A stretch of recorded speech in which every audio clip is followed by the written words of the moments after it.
उद्धव ठाकरे को जब से आपने मुख्यमंत्री पद से हटाया है, उनकी पार्टी तोड़ी है, वो लोगों से कहते हैं कि बीजेपी वाले के यहाँ शादी हो तो उसमें भी मत जाना और अपनी शादी में उनको मत बुलाना, क्योंकि वो आएंगे तो खाना खाएंगे और फिर जो ब्राइड है उसको लेके गायब हो जाएंगे और किसी दूसरे की शादी में चले जाएंगे। देखिए, उनके साथ प्रॉब्लम ये है कि वो किसी की भी शादी में चले जाए तो भी उनको लगता है वही दूल्हे है।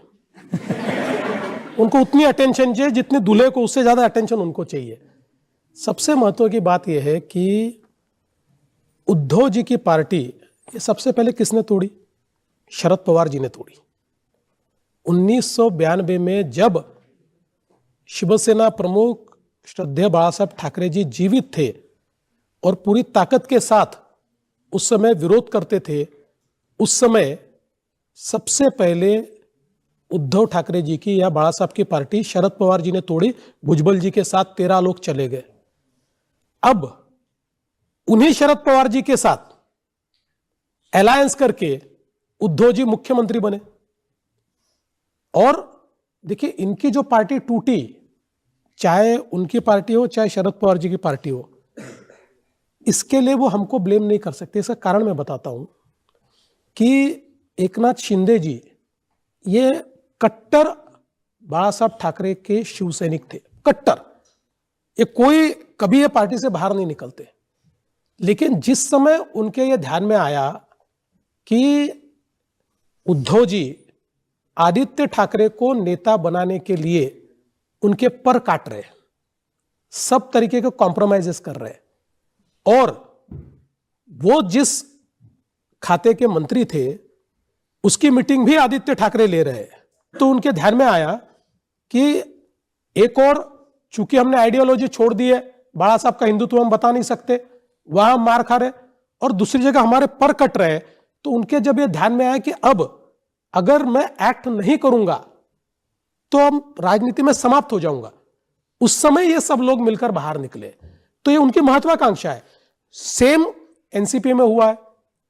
एनसीपी में इतने सालों से शरद पवार जी के उत्तराधिकारी के रूप में अजित पवार को देखा जाता था, लेकिन पिछले कुछ सालों में सुप्रिया जी को पुश किया गया या सुप्रिया जी को उत्तराधिकारी के रूप में दिखाया गया, और धीरे धीरे हर केस में अजित पवार को विलन बनाया गया। मसलन जो मेरे साथ अजित पवार, जो शपथ हमने 80 घंटे की ली थी, वो शरद पवार जी ने सारा इनिशिएट किया, अजित पवार को सामने किया, पीछे से कुर्सी खींच ली। ऐसे ही जिस समय शरद पवार जी ने अभी बीच में इस्तीफा दिया था, उस समय यह तय था कि वो इस्तीफा देंगे और ये दोनों को पार्टी सौंपेंगे, इसलिए अजित पवार सामने आ गए और वापिस उन्होंने इस्तीफा वापिस ले लिया और अजित पवार को विलन बना दिया। तो एक प्रकार से अजित पवार जी के भी यह ध्यान में आया कि अब इससे आगे मेरी राजनीति नहीं जाने वाली, मुझे समाप्त किया जा रहा है। अब धीरे धीरे मुझे इस प्रकार से विलन बनाया जा रहा है कि मैं मेरी पार्टी में नहीं रह पाऊंगा। उस समय वो बाहर निकले। तो ये दोनों जो पार्टियां टूटी है, इनके अंदरूनी महत्वाकांक्षा के कारण टूटी है। देखिए देवेंद्र जी, उद्धव ठाकरे मुख्यमंत्री थे, सारी मशीनरी, पुलिस, इंटेलिजेंस सब उनके पास थी, उनकी नाक के नीचे से एमएलए निकाल के ले गए। देखिए, इसका कारण क्या है कि उद्धव जी का इन एमएलए के साथ कनेक्ट समाप्त हो गया था। उद्धव जी के एमएलए उद्धव जी को मिल भी नहीं सकते थे।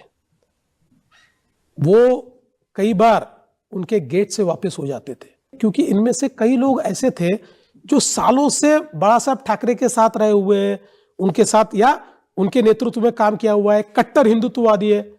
और उद्धव जी ने एक प्रकार से तुष्टीकरण की नीति शुरू कर दी थी। जिस प्रकार से कांग्रेस पार्टी तुष्टीकरण करती है, उससे ज्यादा तुष्टीकरण उद्धव जी कर रहे थे। तो ये सफोकेट हो रहे थे। ये लोग ये समझ नहीं पा रहे थे कि हम अगले चुनाव में लोगों के सामने क्या लेकर जाएंगे। तो ये सफोकेशन उनको सबको साथ में लेकर आया, और उद्धव जी तो जिस मंजिल पर रह रहे थे, जमीन दिखी नहीं रही थी उनको, जमीन से निकल गए ये लोग। लेकिन आपने सपोर्ट तो किया होगा, मदद तो की होगी इनकी, उसके बगैर कहां निकाल सकते हैं? देखिए, हम राजनीति में तो हम सिर्फ कंचे खेलने के लिए तो नहीं बैठे ना। तो जब वो निकले तो हमको तो उसमें अपॉर्चुनिटी दिखी, तो निकले तो हमने उनके साथ संपर्क किया और जो हम कर सकते थे हमने किया। बाकी उनके स्प्लिट होने में हमारा हाथ नहीं है। स्प्लिट होने के बाद हमारे पास पॉलिटिकल अपॉर्चुनिटी थी, हमने उसको एनकैश किया। उद्धव जी बताते हैं आपने क्या किया। वो कहते हैं कि देवेंद्र फडणवीस ने मुझे कुर्सी से हटाने के लिए काला जादू किया। देवेंद्र फडणवीस ने भैंसा काटा, नींबू काटा, मिर्ची जलाई, तंत्र मंत्र किया। देखिए, ये सब चीजें जो वही बोल सकता है जो खुद करता है। मैं मंत्र में बिलीव करने वाला आदमी हूं, तंत्र में बिलीव करने वाला आदमी नहीं हूं। हाँ, अगर कोई पूजा करनी है तो किसी व्यक्ति के कुविचार ये उसके सिर से निकल जाए ऐसी पूजा जरूर करूंगा, लेकिन मैं ये नहीं मानता कि कोई मंत्र और तंत्र करके कोई कुर्सी पाई जा सकती है, किसी को हटाया जा सकता है। फिर तो चुनाव की जरूरत ही नहीं थी, इलेक्शन कमीशन की जगह तंत्र कमीशन लगा देते। जो सबसे बढ़िया तंत्र करता और जो सबसे ज्यादा भैंसे काटता वो चीफ मिनिस्टर बनता।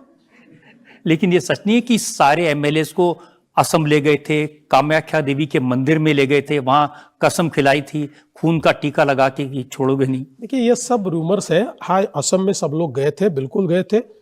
और असम में जाने के बाद कामाख्या मंदिर जाने की सभी की इच्छा होती है। सारे जो एमएलएस है वो कामाख्या मंदिर गए, सबके सामने गए। देखिए, कैमरे पे सब दिख रहा है। वो मंदिर में गए हैं, मंदिर में दर्शन लिया है, वापिस आए, कहाँ खून है, कहाँ टीका है, कुछ नहीं है। ये तो सारी बातें ऐसी बनाई जाती है। तो निश्चित रूप से कामाख्या में मंदिर का दर्शन उन्होंने किया, कोई किसी ने खून का टीका नहीं लगाया। ये बात अलग है कि उनको देखकर कुछ लोग खून के आंसू रो रहे थे। क्या ये सच है कि देवेंद्र फडणवीस लॉन्ग कोट पहन के, काला चश्मा लगा के, हैट लगा के शर्लक होम्स बन के मिलने जाते थे? देखिए, ये ऐसा एक आध बार में कहीं गया होगा, लेकिन वो हुआ ऐसा कि ऐसे ही कोई इंटरव्यू चल रहा था और हमारी पत्नी को तो आप देखते हैं उनका पब्लिक प्रोफाइल कैसा है, वो मजाक में कुछ चीजें बोल देती थी। तो उन्होंने ऐसा कह दिया, क्या मुझे भी पता नहीं था, मैं भी सोचती थी कि ये कहाँ जा रहा है, कुछ पहन के जा रहा है। तो बस उसकी एक न्यूज बन गई कि देवेंद्र फडणवीस लॉन्ग कोट पहन के जाते थे। उद्धव ठाकरे ये कहते हैं कि नाराजगी कोई नहीं थी। एकनाथ शिंदे ने देवेंद्र फडणवीस से, अमित शाह से, बीजेपी से खोखे लिए। 50-50 लाख रुपए एक एक एमएलए पर खर्चा हुआ। उद्धव जी इतने फ्रस्ट्रेटेड है कि उनको रोज नई कहानी समझ में आती है, रोज नया सपना पड़ता है, रोज नया बहाना बनाते हैं। उद्धव जी इस बात को एक्नॉलेज नहीं करना चाहते कि उनके एमएलए के साथ उनका कनेक्ट समाप्त हो गया था। नहीं तो मुझे बताइए कि उद्धव जी के पास खोखों की कमी है? ये खोखे का कोई विषय नहीं है। ये सारे लोग जिस प्रकार की वहां व्यवस्था बनी हुई थी उस व्यवस्था से प्रताड़ित थे।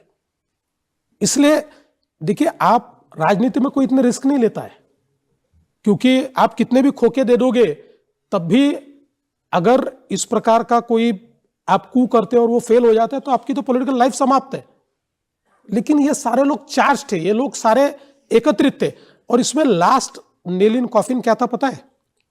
जब विधान परिषद का चुनाव हुआ और उस चुनाव के समय हर एक को बता दे किसको वोट देना है, एक एक को अंदर बुला के, और गुट के नेता एकनाथ शिंदे, और उनको कहा बाहर बैठो, और कोई कंसल्टेंट के आदमी को अंदर बैठाया और वो समझा के बता रहा था कि कैसे वोट देना है।